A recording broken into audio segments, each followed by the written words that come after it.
আমিও ভালো আছি। আজকে একটা দারুণ রেসিপি তোমাদের সাথে শেয়ার করব, তার জন্য চলে এসেছি রেসিপিটা নিয়ে। পার্সোনালি আমার রেসিপিটা খুব ফেভারিট। চলো দেখাচ্ছি কি রেসিপি শেয়ার করছি। সো দেখো, আমার ক্র্যাব খুব পছন্দের একটা আইটেম। এর আগে আমি কিন্তু এটা শেয়ার করিনি, আজকে শেয়ার করছি। দেখো, কেটে পরিষ্কার করে ধোয়া আছে।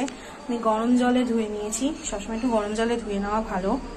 নুন হলুদ মাখিয়ে রেখেছি। এবার আমি সরষের তেলে এটাকে আগে ভালো করে ফ্রাই করে নেব, তারপরে আমি ক্র্যাব মশলা তৈরি করব। দেখো, সরষের তেল গরম হতেই কিন্তু আমি কাঁকড়াগুলোকে ভাজার জন্য দিয়ে দিয়েছি। এটাকে আমি আগে ভালো করে কড়া করে ভেজে নেবো। আমার একটা দিক হয়ে গেছে, তো আমি একটা দিক জাস্ট উল্টে নিচ্ছি।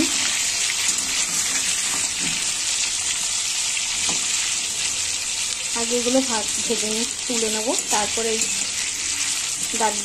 ডাটিগুলোকে ভাজবো, একটু কড়া করেই ভাজবো।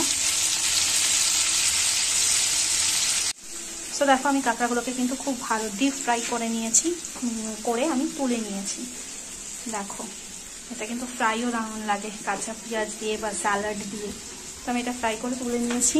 আচ্ছা, এখানে সরষের তেলের মধ্যেই এই ভাজা যেটা কাঁকড়াটা যেই তেলে ভেজেছি সেটাতেই পেঁয়াজ আর বড় একটা গোটা টমেটো দিয়ে দিয়েছি। এটা ভালো করে আগে ফ্রাই করবো, তারপরে কী কী মশলাগুলো অ্যাড করবো আমি সব দেখাবো। ক্র্যাব মশলা করতে দেখতে থাকো আজকের রেসিপি ক্র্যাব মশলা। তো দেখো, পেঁয়াজ আর টমেটোটা যখন ভালো করে ফ্রাই হয়ে গেছিলো, আমি কি মশলা অ্যাড করেছি: নুন হলুদ লঙ্কার গুঁড়ো, কাশ্মীরি মির্চ, একটু জিরে গুঁড়ো, আর স্বাদ মতো নুন, আর নামানোর সময় আমি একটুখানি চিনি দেবো।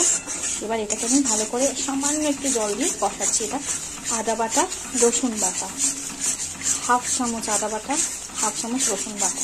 এই গ্রেভিটাকে আমি এখন আরও ভালো করে কষাবো একটু সামান্য জল দিয়ে। যখন এটা আরও ভালো করে কষাটা হয়ে যাবে, আমি ফ্রাই করে রাখা ক্র্যাবটা গ্রেভিটার মধ্যে দিয়ে দেবো।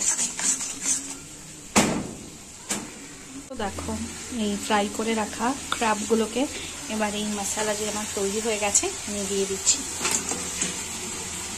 তেলটাকে কাচিয়ে ভালো করে দিয়ে দেবো। এবার এটাকে আমি ভালো করে কষাবো, একটু সিমে করে নেব, লো ফ্লেমে করে নেব। এবার আমি এটাকে ভালো করে কষাবো। এবার আমি একটু জল দিয়ে দিয়েছি, গরম মশলাও দেওয়া হয়ে গেছে। এবার আমি একটু ঢেকে দেবো, জাস্ট একটু যাতে সিদ্ধ হয়ে যায় আর একদম মাখা মাখা হয়ে যাবে, গ্রেভিটা থিকেন হয়ে গিয়ে।